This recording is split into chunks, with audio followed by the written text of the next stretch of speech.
Hey, what's up guys? Welcome back once again. दोस्तों कभी कभी हमारे साथ ऐसा होता है, कुछ बुरी चीजें हमें फायदा देकर चली जाती है। ऐसे ही एक बूढ़ा रिटायर आदमी जिसके पास करने को कुछ नहीं था, वो एक दिन कुछ लॉटरी के टिकट खरीदता है जिससे उसकी किस्मत ही बदल जाती है। लेकिन अंत में पता चला कि वो तो गलत टिकट थी। कहानी की शुरुआत होती है जेरी से, जिसका आज रिटायरमेंट डे है। उसने अपनी जिंदगी के 42 साल एक कंपनी को दे दिए। लेकिन जेरी सिर्फ एक एम्प्लॉय नहीं है बल्कि एक जीनियस भी है। चाहे कंपनी में कितनी भी बड़ी प्रॉब्लम क्यों ना हो, वो चुटकी में उसे सॉल्व कर देता है। पर उसकी कंपनी ने आज उसकी काबिलियत पर तवज्जो नहीं दी, उसकी अहमियत को नहीं समझा। खैर आज घर पर उसके बेटे और बहू आए हुए हैं ताकि साथ में उसके साथ समय बिता सके।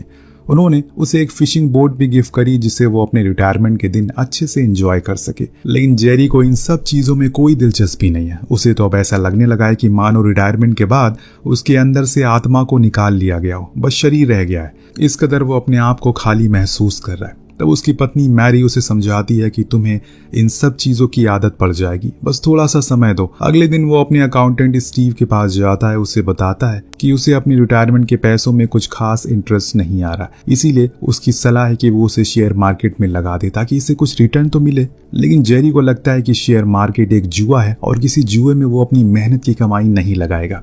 वो उसकी इस आइडिया को नकार कर चला जाता है, पर उसे कुछ समझ नहीं आ रहा था कि वो आखिर करे तो करे क्या इन पैसों का। अब एक दिन वो उस बोट को लेकर कहीं गया, पर गलती से उसकी मोटर टूट गई। उसे अपना सारा गुस्सा उसी पर निकाल दिया।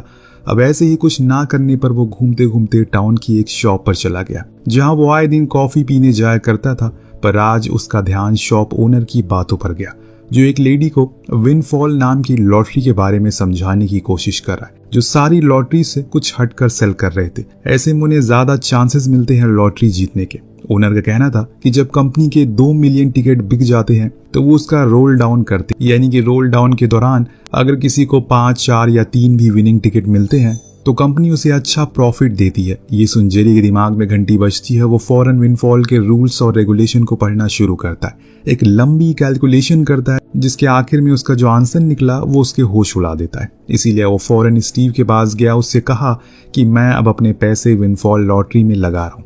ये सुन उसे यकीन नहीं हुआ कि अभी ये कल शेयर मार्केट को जुआ कह रहा था, अब लॉटरी खरीदने की बात कर रहा है। लेकिन यहाँ जेरी उसे पूरी कैलकुलेशन समझाता है, लेकिन सब कुछ उसके सर के ऊपर से जा रहा था। जो देख वो उसका मजाक उड़ाते हुए कह गया, पता नहीं तुम अकाउंटेंट कैसे बन गए, अब बस मेरा तुम कमाल देखना। इतना कहकर वो सीधा बैंक गया और अपने अकाउंट से पूरे $2000 निकाले। कैशियर से कॉन्फिडेंट में कहा कि वो अब कुछ दिन में वापस आएगा, इसके 20% ज्यादा कमाकर। इसे आप अंदाजा लगा सकते हैं कि उसे खुद पर कितना ज्यादा भरोसा है। उन्हीं पैसों को लेकर वो टाउन के बाहर गया, वहां की एक शॉप से लॉटरी टिकट खरीदी। दरअसल टाउन में लोग उसकी बहुत इज्जत करते हैं। अगर उन्हें पता चला कि वो लॉटरी के टिकट खरीद रहा है तो हो सकता है कि उसकी बदनामी हो जाए, और इसीलिए वो यहाँ पर आया। जब उसने लेडी से कहा कि उसे $2000 के टिकट चाहिए तो वो हैरान हो गई कि इतने सारे टिकट का वो क्या करेगा। लेकिन उसका तो यही काम है, इसीलिए उसे टिकट दे देती है। और फिर जेरी आकर विनफॉल का शो ऑन करके उस पर विनिंग नंबर नोट कर लेता है। तभी उसकी बीवी मार्केट से आई तो अब उसके सामने उन्हें गिन नहीं सकता, इसीलिए वो उसे लेकर एक शॉप पर गया। वहां सारे टिकट के नंबर से उन नंबर को मैच किया, पर उसकी कैलकुलेशन के हिसाब से सिर्फ 1600 जीते थे उन्हें, यानी कि अभी उसे $400 का नुकसान हो रहा है। जो समझ में आने पर उसका चेहरा उतर जाता है, क्योंकि उसकी खुद की कैलकुलेशन इतनी खराब हो जाएगी उसने कभी सोचा नहीं था। अब इसके बारे में वो पूरा दिन सोचता रहता है, जिस चीज को उसकी बीवी देख लेती है और समझ जाती है। वो पूछती है कि आखिर क्या बात है तुम्हें। हालांकि यहाँ जेरी उसे सही बात तो नहीं बताता, लेकिन इतना कहता है कि आज उसने अपनी पूरी कोशिश की, लेकिन फिर भी वो उसे अपने चांस को खो दिया। या मैरी को लगता है कि वो अभी भी अपनी रिटायरमेंट के बारे में ही सोच रहा है, इसीलिए वो उसे समझाती है कि अगर अभी कुछ सही नहीं हो रहा है तो इसका ये मतलब नहीं है कि वो कभी सही नहीं होगा। तुम्हें बस खुद पर यकीन रखना होगा, बाकी चीजें खुद ब खुद सही हो जाएगी। अब जेरी को अचानक कुछ हिट करता है। वो उसे मुस्कुराते हुए कहता है कि शुक्रिया, और वहां से चला जाता है। अगले दिन हम उसे बैंक में देखते हैं, जहां वो कैशियर के सामने सिक्का उछालते हुए कहता है कि अगर हम 1000 बार इसे उछाले तो हेड आने के चांस 60% होगा, टेल भी 60% होगा। लेकिन अगर हम इसे 5000 बार उछाले तो चांस 50-50% होगा। तो आप समझ ही गए होंगे कि वो क्या करने वाला है, यानी कि अगर ज्यादा क्वांटिटी में टिकट को खरीदा जाए तो वो लॉस का खतरा कम हो जाएगा। और इसीलिए आज उसने अपने $8000 निकाल लिए, जो कि उसकी रिटायरमेंट इनकम थी, और इन सारे पैसों का वो टिकट खरीदने वाला है। देन उसे गिनना शुरू कर दिया, लेकिन इस बारी उसे काफी टाइम लगता है। लेकिन जब उसने प्रॉफिट की कैलकुलेशन निकाली तो उसके सामने एक ऐसा आंकड़ा है जिससे उसके खुद के होश उड़ गए। वो पूरी रकम थी $15,000 की प्रॉफिट, और इसकी उसने कल्पना भी नहीं की थी। अब उन पैसों को घर के खाली डब्बों में वो भरने लगता है ताकि मैरी को उस पर कोई शक ना हो। लेकिन अंत में दोस्तों वो पकड़ा जाता है, इसीलिए वो मैरी के सामने सब कुछ सच बता देता है। उसने विनफॉल की लॉटरी टिकट में एक लूप होल निकाला है जिसकी मदद से उन्हें $15,000 कमा सकते हैं। ये आखिरी बार था और इसके बाद वो ऐसा कुछ नहीं करेगा।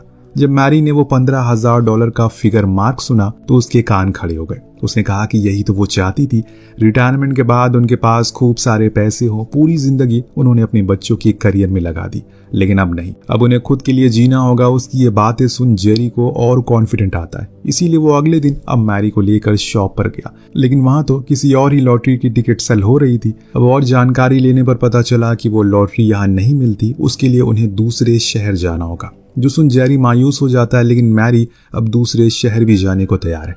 तो जाने से पहले वो स्टीव से मिलकर इस बारे में बताता है, जो कहता है कि अगर ऐसा कुछ सच में हो रहा है तो मेरा भी $1,000 लगा देना। इसके बाद ये दोनों 10 घंटे की ड्राइव करके दूसरे शहर की शॉप पर गए। यहाँ जब शॉप ओनर ने सुना कि उन्हें $16,000 की लॉटरी टिकट चाहिए तो वो पहले तो उन्हें बेवकूफ समझता है। जब इन्होंने पैसे दिखाए तो उसका कहना था कि इतने सारे टिकट निकालने के लिए उसे कम से कम 5 घंटे लगेंगे और वो 5 घंटे काम नहीं कर सकता, तो उन्हें ये काम खुद करना पड़ेगा, जिसके लिए दोनों ही मान जाते हैं और फिर लग गए अपने काम पर। वहीं पास में ही दोनों ने एक होटल भी ले लिया। पूरी रात उन्हीं टिकट के नंबर को वो गिनते रहते हैं।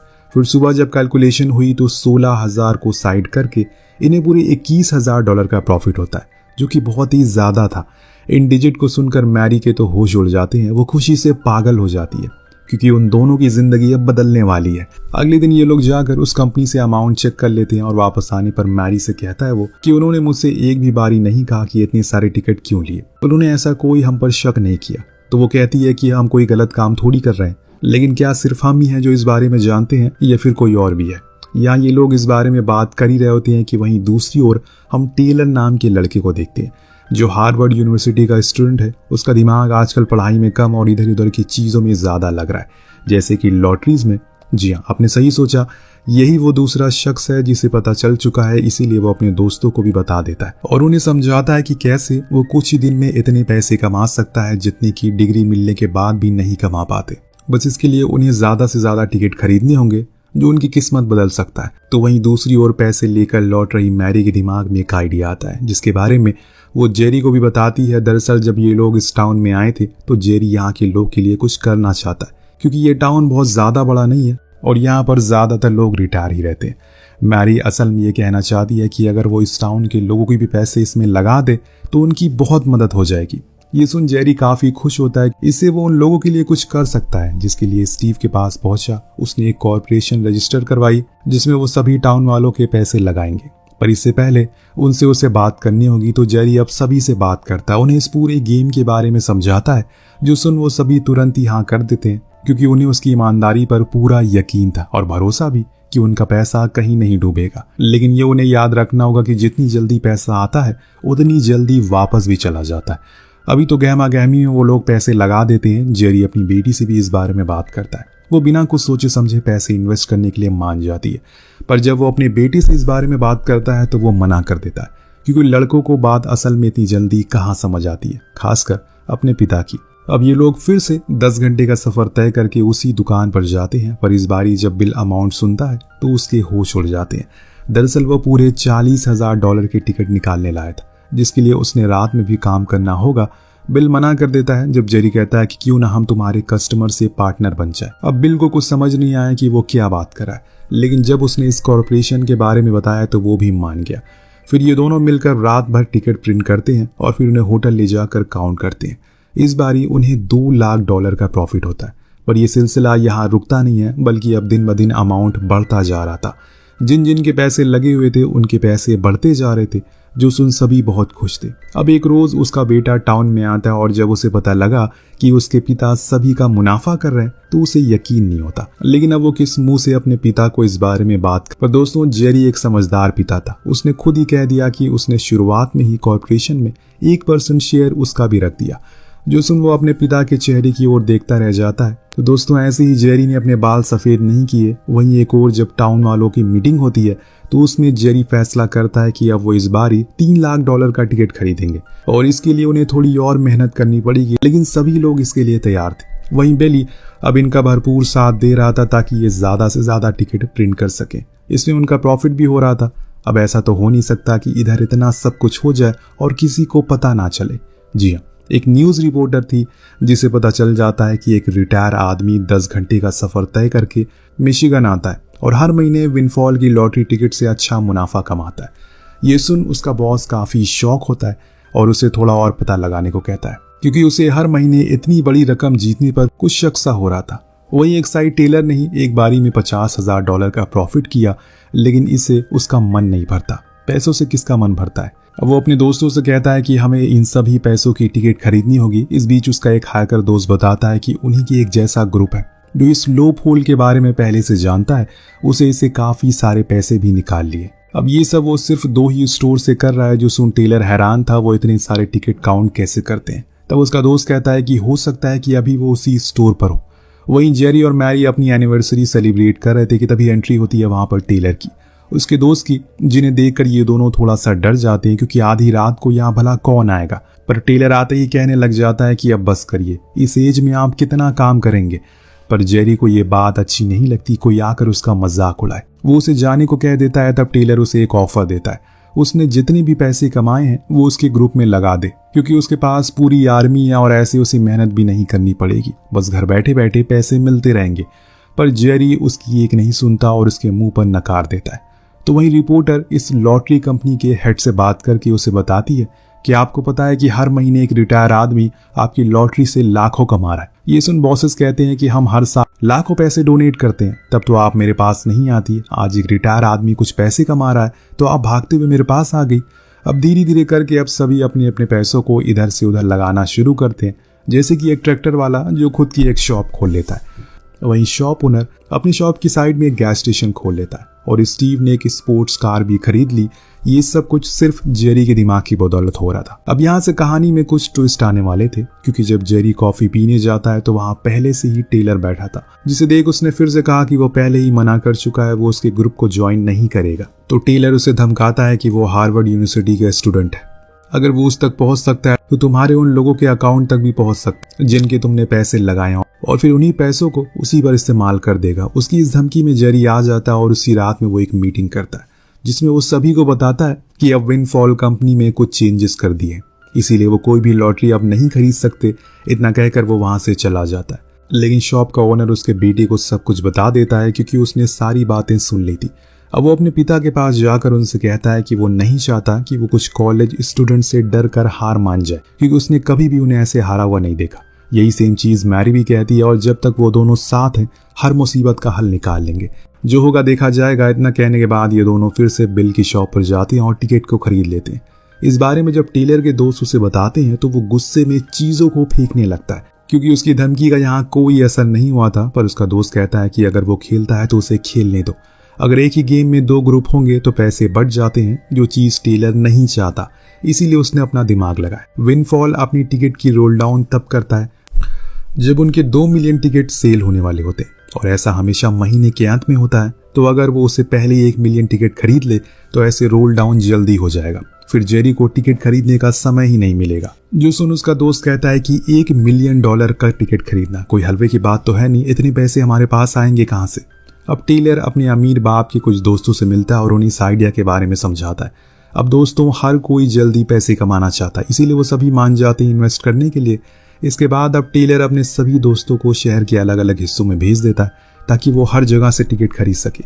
लेकिन इस बारी टेलर को भी डर लग रहा था कि कहीं अगर किसी का गलती से जैकपॉट लग गया तो उसके पीछे पुलिस लग जाएगी, क्योंकि वो इतने सारे पैसे छुपाएंगे कैसे। इधर होता यह है कि इस बारी दूसरे हफ्ते में ही रोल डाउन हो गया, और जब इस बारे में जेरी को पता लगा तो वो समझ गया कि ये काम टेलर का है, क्योंकि उसके दोस्तों ने विनफॉल की वेबसाइट हैक कर रखी है। इसीलिए वो हार्वर्ड यूनिवर्सिटी में जाता है, जहाँ पर टेलर उसे देखकर उसका मजाक बनाता है कि देखो तुम तो टिकट खरीद ही नहीं पाए।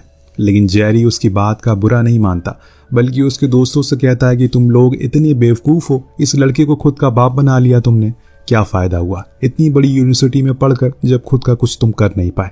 मैं तो एक रिटायर आदमी हूँ, मेरे पास तो कुछ करने को नहीं था, इसीलिए मैंने ये किया, लेकिन तुम लोगों के पास पूरी जिंदगी है, कब तक इसी के भरोसे बैठे रहोगे। अब उसकी बातें सुन सभी स्टूडेंट के सर झुक जाते हैं और यही तो जेरी यहाँ पर करने आया था, उन्हें एहसास दिलाने आया था। और इसके बाद वो स्टीव से मिलकर विंडफॉल के बॉस से मीटिंग करता है, उन्हें बताता है कि कुछ स्टूडेंट ने मिलकर उनकी वेबसाइट को हैक कर लिया, जिससे कि इस बार 2 हफ्ते में ही रोल डाउन हो गया। तो अब तो ऐसे में कोई भी जीत नहीं पाएगा, इसीलिए वो चाहते हैं कि सभी डेटा पब्लिक हो ताकि हर कोई उसे ट्रैक कर सके। अब दोस्तों वो मान जाता है और जब इस बारे में टेलर को पता लगा तो गुस्से से वो लाल हो गया। लेकिन वो अभी भी जेरी को हराना चाहता है, इसीलिए वो फिर से उसी पुराने काम को चालू करता है। लेकिन इस बारी वो एकदम अकेला था, क्योंकि जितने भी उसके साथ वाले थे उन्हें एहसास हो गया कि वो जो करने आया यहाँ पर वो उसे भटक चुका है। जो देख टेलर अब हार मान जाता है और यकीन कर लेता है कि वो जेरी से कभी जीत नहीं पाएगा। उधर रिपोर्टर को इस काम में टेलर का भी नाम मिल जाता है, इसीलिए वो पहले तो जेरी से मिलने जाती है। लेकिन जब उसे वहां पता चलता है कि वो सिर्फ अपने लिए नहीं बल्कि पूरे टाउन के लिए ये कर रहा है, तो उसने ये न्यूज़ प्रिंट ना करने का फैसला किया। पर उसका बॉस इस बात पर अड़ जाता है, उसे ये न्यूज़ प्रिंट करनी ही होगी। जिसके बाद हर जगह ये खबर फैल जाती है कि विंडफॉल वालों ने उन स्टोर के लाइसेंस कैंसिल कर दिए हैं जहां से इन लोगों ने टिकट लिए थे। और ये देख जेरी मायूस हो जाता है, क्योंकि अब सब कुछ खत्म हो गया है। यहाँ जेरी के पास अब करने को कुछ नहीं बचा। जिस चीज से अब उसकी वाइफ और बेटी देखती हैं तो बहुत उदास होती हैं। तभी टीवी पर न्यूज आती है कि विंडफॉल कंपनी ने कल से सारे रूल्स बदल दिए, बस आज रात तक रोल डाउन आखिरी होगा। अब मैरी अपनी बेटी से कहती है कि तुम्हारे पिता सिर्फ ये पैसे कमाने के लिए नहीं कर रहे थे, बल्कि ये दिखाने की कोशिश कर रहे थे कि उनके पास जो हुनर है वो उसे लोगों को खुश कर सकते हैं, उनकी जिंदगी को बेहतर बना सकते हैं। इतने में वहां पर स्टीव आता है जो उससे कहता है कि चलो सारे शेयर होल्डर तुम्हारा इंतजार करें। जहां पर जाने पर ये देखते हैं कि टाउन के लोगों ने जेरी के लिए एक पार्टी रखी है, जिसमें उसका बेटा भी था, जो उससे कहता है कि डैड क्या हुआ अगर उन्होंने दुकान का लाइसेंस कैंसिल कर दिया। देखो हमने दूसरे सिटी से ट्रक भर कर टिकट मंगवाए। ये देखकर वो बहुत खुश होता है, क्योंकि ऐसे उन्हें आखिरी बार काउंटिंग करने का मौका मिलेगा और कुछ और मदद वो कर पाएंगे अपने लोगों की। अब सभी झूमते हुए नाचते हैं और फिर जेरी और मैरी दोनों भागते हुए टिकट के पास जाते हैं, जिसके साथ ही इस कहानी का यहीं पर अंत हो जाता है। दोस्तों ये पूरी कहानी एक सच्ची घटना पर आधारित है। ऐसा सच में अमेरिका में हुआ था, इसीलिए कहते हैं देर आए दुरुस्त आए। अगर आप अभी कामयाब नहीं हुए तो क्या हुआ, हो सकता है कि कल को आपकी किस्मत में कुछ लिखा हो और आप तब कामयाब हो जाए, क्योंकि गुड थिंग टेक्स टाइम। दोस्तों मैं आपसे ये कहना चाहूंगा कि जो इंसान सच में काम करना चाहता है, पैसे कमाना चाहता है, वो कभी जिंदगी में रिटायर नहीं होता। वो हमेशा कोशिश करता रहता है और पैसे कमाने की। तो आपको वीडियो कैसी लगी हमें कमेंट करके जरूर बताएगा। मिलते हैं अगली वीडियो में। Thank you so much.